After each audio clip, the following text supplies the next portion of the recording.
Iran को चारों तरफ से घेर लिया गया है। फुल स्केल वॉर की तैयारी है। अमेरिकी सैनिक अगर मारे गए तो ट्रंप बड़ा हमला कर देंगे, ये बात उन्होंने खुद अपनी खुफिया मीटिंग में कही है। ईरान पर मिलिट्री एक्शन करने के लिए एक कंडीशन का जिक्र करते हुए उन्होंने कहा है कि वो कभी भी फुल स्केल वॉर कर सकते हैं। वहीं दूसरी तरफ मुश्तबा खामनेई ने अपने बयान में साफ कर दिया है कि इजराइल और अमेरिका पर ईरान भारी पड़ने वाला है। इसको लेकर क्या खबरें सामने आ रही हैं, सबसे पहले खबरों पर ध्यान देते हैं। क्लैश रिपोर्ट के हवाले से लिखा हुआ है, ट्रंप ने निजी तौर पर अपने सहयोगियों से कहा है कि उनका इरादा ईरान के साथ मौजूदा संघर्ष विराम को बनाए रखने का है और वो किसी बड़े सैन्य अभियान को फिर से शुरू करने पर तब विचार करेंगे जब ईरानी हमलों में अमेरिकी सैनिक मारे जाएंगे। यानी कि बीते दिनों जो ईरान ने कुवैत और बाकी जगहों पर हमले किए, यहां पर अमेरिका के एयरबेसेस थे, यहां तक कि यूएस का कमांड सेंटर भी था। इन सब जगहों पर जो हमले हुए, इनमें अगर अमेरिकी सैनिक मारे जाते तो फिर America full scale war Iran के ऊपर छेड़ देता। ये बात यहाँ पर वो कह रहे हैं। मीटिंग में वो इस बात का खुलासा करते हैं कि अभी तो सीज फायर है, लेकिन अगर अमेरिकी सैनिक मारे गए तो फिर ये सीज फायर नहीं रहेगा, बल्कि फुल स्केल वॉर में तब्दील हो जाएगा। ईरान को वैसे ही अमेरिका ने चारों तरफ से घेर कर रखा है। अलग अलग जगहों पर जो अमेरिका के बेसेस हैं, उन सभी जगहों पर पहले से ही गोला बारूद और बड़ी बड़ी मिसाइलें आ चुकी हैं, क्योंकि ट्रंप इस बात को बहुत बार कह भी चुके हैं। पानी के रास्ते से भी ईरान को रोकने के लिए वहां पर 19 से ज्यादा युद्धपोत तैनात किए गए हैं और इसके अलावा जो फाइटर जेट्स हैं, उनकी भूमिका हर दिन देखने को मिलती है कि वो इजराइल में उड़कर आ रहे हैं, इजराइल से जा रहे हैं और इसके अलावा लगातार उनकी जो एक्टिविटी है वो देखने को मिलती है। यहाँ तक कि यमन तक अमेरिका अपने ड्रोन उड़ाकर ये देखना चाह रहा है कि आखिर क्या क्या एक्टिविटी कहाँ पर चल रही है। ईरान के ऊपर भी वो इसी तरीके से ड्रोन उड़ा रहे हैं। अब इस बीच में जहाँ एक तरफ ईरान को पूरी तरफ से घेरा गया है, तो वहीं दूसरी तरफ ट्रंप दो तरह की बातें कर रहे हैं। पहली बात तो वो ये कह रहे हैं कि हम सीज फायर जारी रखेंगे, लेकिन दूसरी बात वो ये भी कह रहे हैं कि अगर ये जो हमले हो रहे हैं, क्योंकि शुरुआत अमेरिका ने ही की थी, अगर अमेरिका हमला ना करता ईरान के, ना ही ईरान की बोट्स पर हमला ना करता, ईरान के शिप पर हमला ना करता, तो ईरान इसकी जवाबी कार्रवाई भी नहीं करता। लेकिन यहाँ पर अमेरिका ने हमला किया, जिसके जवाब में ईरान ने ये हमले दिए और अब वो ये बात कह रहे हैं कि अगर इन हमलों में अमेरिकी सैनिक की जान जाती है तो फिर वो फुल स्केल वॉर छेड़ देंगे। ईरान टुडे के हवाले से एक और बात बताई गई है, जिसमें डोनाल्ड ट्रंप ने सीज फायर को अपनी डिक्शनरी में कुछ अलग ही बताया है। ईरान टुडे के हवाले से लिखा गया है, ट्रंप की डिक्शनरी में सीज फायर का मतलब दुनिया के उस हिस्से में सीज फायर तब होता है जब आप ज्यादा संयमित तरीके से गोलीबारी कर रहे हो। यानी कि मौजूदा वक्त में बीते 2 से 3 दिनों में जो लगातार गोलीबारी हमें देखने को मिली है अलग अलग जगहों पर, पूरे अरब मुल्कों पर ईरान टूट पड़ा था, इन सबको वो एक लिमिटेड या फिर सीमित गोलीबारी मानकर छोड़ रहे हैं और कह रहे हैं कि सीज फायर में तो इतना हो ही जाता है।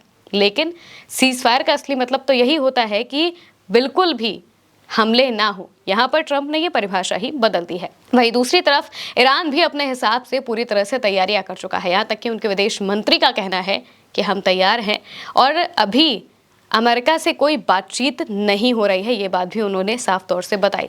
ईरान टुडे के हवाले से लिखा है, ईरान के विदेश मंत्री अराक्ची का कहना है कि वाशिंगटन के साथ तेहरान के संपर्क टूटे नहीं है, लेकिन बातचीत में कोई प्रगति नहीं हुई है और दोनों पक्ष अभी भी आदान प्रदान किए गए मसौदों को पढ़ रहे हैं। यानी कि अभी कोई डायरेक्ट बातचीत नहीं हो रही है, अभी वो बातचीत पूरी तरह से टूटी भी नहीं है, लेकिन कोई प्रोग्रेस भी नहीं कर रही है, जिसका मतलब ये है कि ये बिल्कुल रुक चुकी है।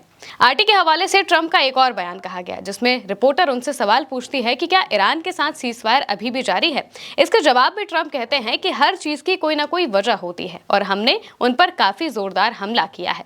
कहने का मतलब उनका ये था कि उन्होंने जो हमला किया उसकी कोई बड़ी वजह रही होगी, इसी वजह से उन्होंने हमला किया, सीज फायर के बीच में हमला किया। इसी के जवाब में जो विदेश मंत्री हैं अब्बास अराक्ची, उन्होंने कहा कि भाई हमारी भी सेना पूरी तरह से तैयार है। करंट रिपोर्ट के हवाले से लिखा गया कि ईरान के विदेश मंत्री अब्बास अराक्ची का बयान, उन्होंने कहा हमारी सेना किसी भी समय युद्ध फिर से शुरू करने और इजराइल पर हमला करने के लिए तैयार है। अगर इजराइल बेरूत पर हमला करता है तो हमारी सेना इजराइल के खिलाफ भयानक हमले करने के लिए तैयार है। यानी कि एक तरफ जहां डोनाल्ड ट्रंप कह रहे हैं कि अगर ईरान के हमलों में अमेरिकी सैनिकों की जान जाती है तो वो फुल स्केल वॉर छेड़ देंगे, और वहीं दूसरी तरफ ईरान कह रहा है कि अगर इजराइल ने बेरूत पर हमला किया, जो कि लेबनान की राजधानी है, वहां पर हमला किया तो हम इजराइल के खिलाफ बड़े लेवल पर जंग छेड़ देंगे। यानी कि पूरे मिडिल ईस्ट में तनाव अभी भी पूरी तरह से बरकरार है।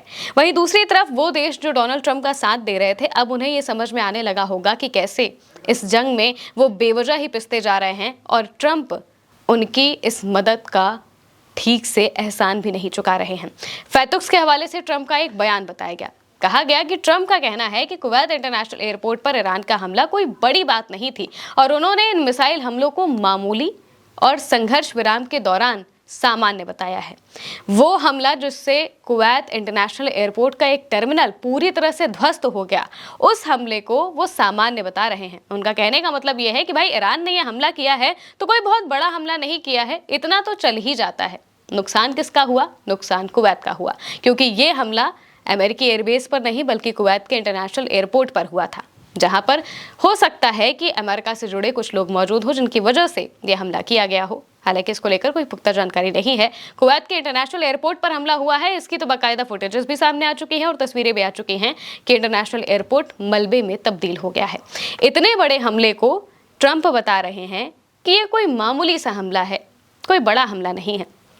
यहीं से अब जो खाड़ी के देश हैं, चाहे वो कुवैत हो, बहरीन हो, कतर हो, सऊदी अरब हो या यूएई हो, इन सबको ये समझ में आने लगा होगा कि उनके नुकसान से ट्रंप को कोई लेना देना नहीं है। ट्रंप को सिर्फ और सिर्फ अपने और अपने सैनिकों की पड़ी है, क्योंकि उन्होंने साफ तौर से कहा कि भाई हमारे सैनिक अगर मरेंगे तो ही हम कोई बड़े स्केल पर वॉर छेड़ेंगे, वरना तो फिर कुवैत और सब जगह पर हमले करते रहो, हमें कोई फर्क नहीं पड़ता।